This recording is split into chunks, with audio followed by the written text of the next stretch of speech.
Всем привет!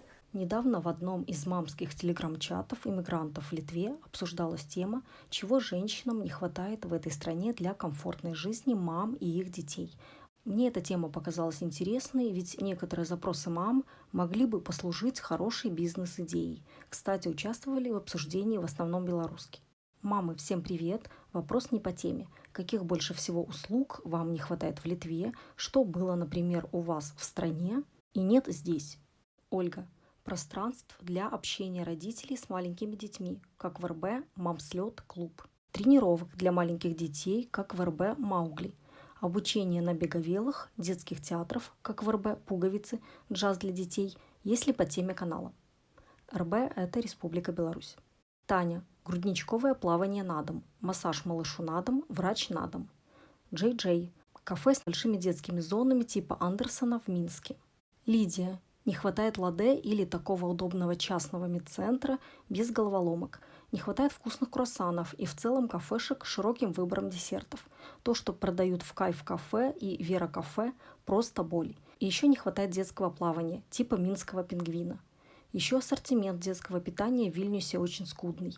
Но это если сравнивать с Минском. Там в детском отделе разбегаются глаза, а здесь мои глаза плачут. Тетяна. А вы давно тут? В старом городе полно разных булочных с круассанами и другой выпечкой и десертами. Лидия. Я здесь больше года, и я не в старом городе. Старый город – это для туристов, а когда ты здесь живешь на постоянной основе, то хочется купить тот же круассан, просто прогуливаясь с коляской недалеко от дома. Ксюша. Поддерживаю. Мне кажется, тут везде полно вкусных круассанов и десертов в любом торговом центре. Лидия. Сори, прочитала и забыла ответить. Мы о разном говорим. Я про удобные кафешки на районе со вкусной свежей выпечкой. Мне здесь такие не попадались. А в ТЦ странно как-то ехать пить кофе. Да и ассортимент все равно проигрывает минскому тьери, полю, булочкам и так далее. Это надо попробовать, чтобы понять, о чем я говорю. И я без хейта к Вильнюсу, если вдруг кого-то задело. Здесь полно своих других плюсов. Анна. Если что, у меня в Минске на районе тоже не было вкусных свежих булочек, кроме магазинов. А у нас в Вильнюсе есть Брукне, кстати. Там, конечно, меньше булочек и больше десертов, но в целом подходит под запрос. Лидия. У нас на районе были через каждые 300 метров. Брукне – хорошее место. Лили. А в Taste Map Tech Cafe. Вкуснющие синнабоны. Татка. От района зависит и его части. Например, в центре нашего района много всего. Потом идет наша часть. Она старая, да еще и конец района.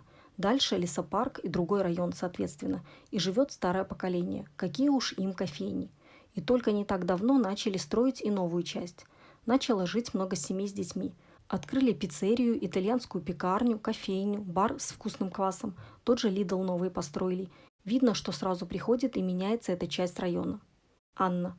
Я не теряю надежды, что вместе с застройкой у нас тоже будет больше булочных появляться, а не 8-й по счету салон красоты. Лидия. Вот, булочную, рядом тренажерку и рядом ладе. Было бы идеально. Анна. И бэби-клуб, игровую. Виктория. Мне, как и всем отписавшимся, не хватает ладе и детских игровых. А для себя очень бы хотелось всякие косметологические процедуры, не по цене крыла самолета. Но это уже больше вопрос к стоимости, а не к их отсутствию. Анна. Расскажите, что такого в ладе особенного? Виктория. Я думаю, здесь все ладе как идею упоминают, а не конкретное заведение. Просто гигантский медцентр, куда вы можете записаться день в день или на ближайшее время к любому врачу с любой проблемой. Мне с моей тревожностью это было очень полезно.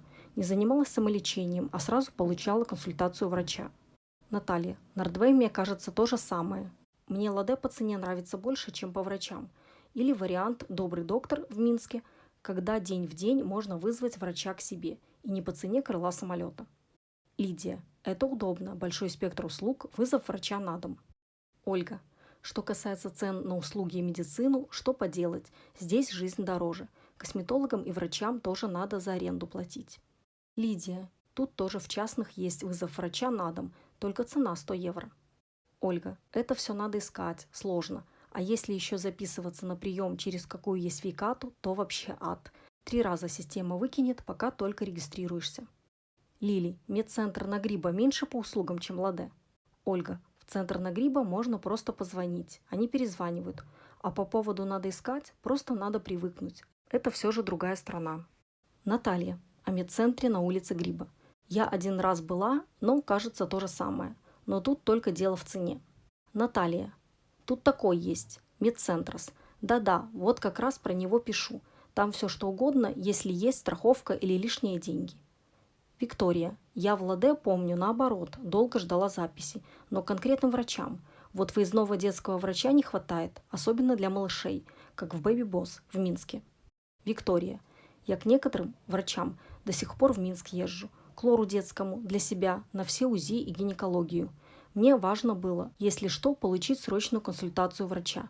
Типа заболело ухо, через час мы у врача, неважно какого. А уж потом я готова ждать своего конкретного доктора. Юлий. Ну да, в Минске был и отдельный лор-центр платный, по-моему, даже круглосуточный. Виктория. Ну и вызов врача на дом за 20 евро – это прям была сказка. Не надо никуда тащить больного ребенка.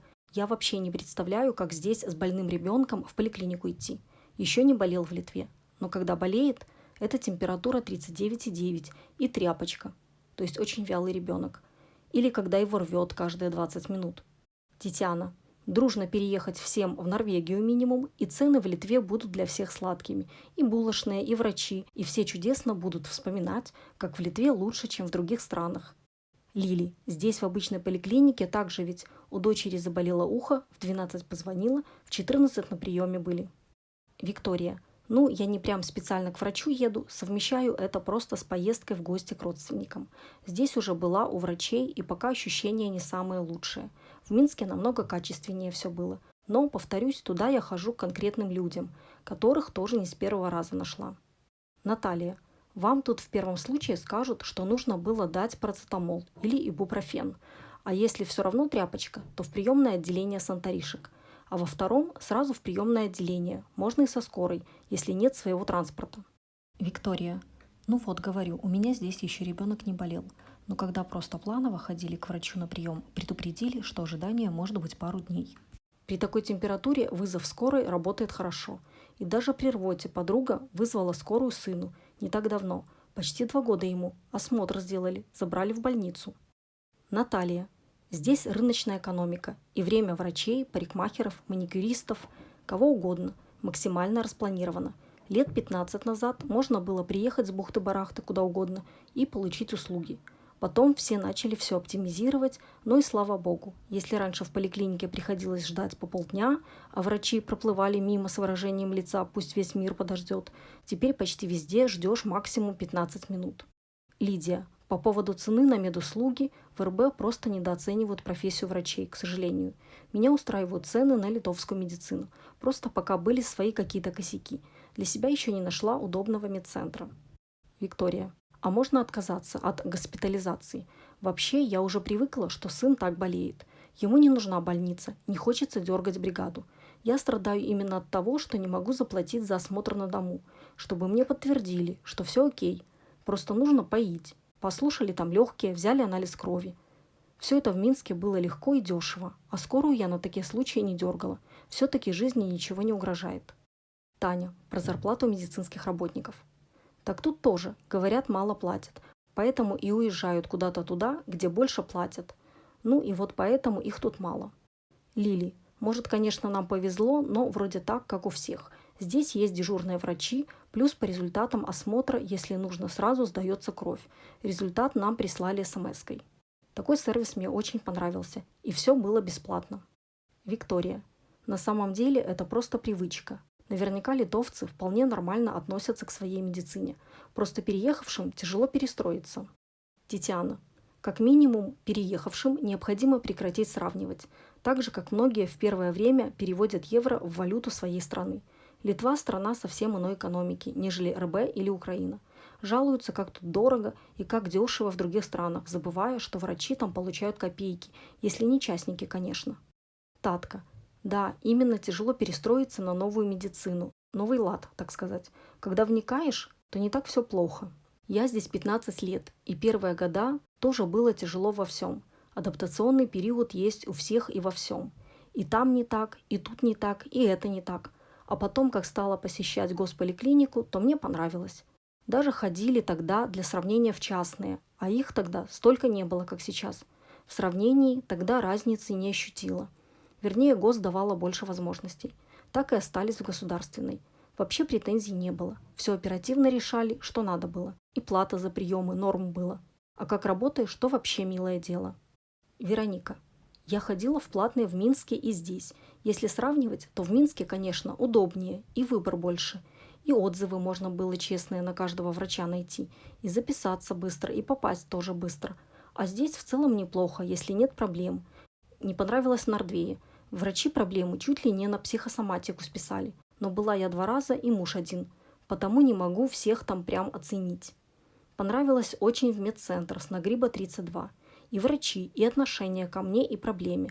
Назначили и обследование, и КТ, и дополнительные исследования были, и адекватные рекомендации. У меня с носовыми пазухами проблема была. Кто не пробовал еще, можете их попробовать. И, на удивление, гос нормальная мне попалась. И семейной повезло. Не знаю. Тетяна. Я понимаю людей, которые приехали вынужденно, резко. На них масса всего навалилась, и им сложно принять новую реальность.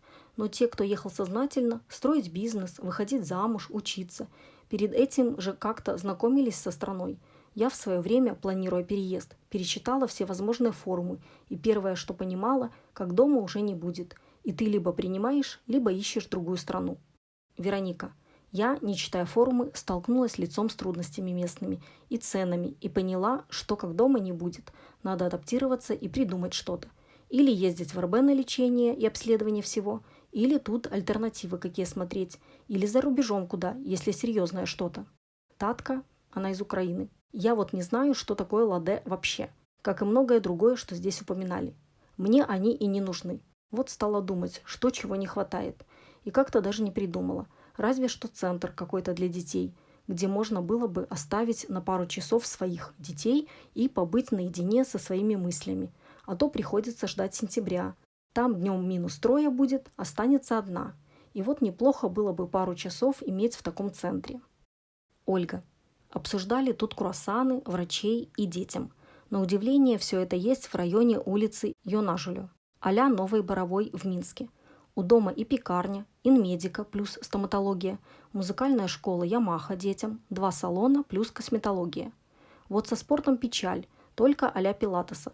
Много классных детских площадок, зона барбекю на 3 мангала, футбольно-баскетбольно-волейбольные площадки с настольным теннисом, велодорожки для санок. А ладе по врачам и квалификации их очень удобно, и теперь бронируешь ежегодный чекап по основным врачам. И за 2 часа дети всех нужных проходят, тщательно и основательно.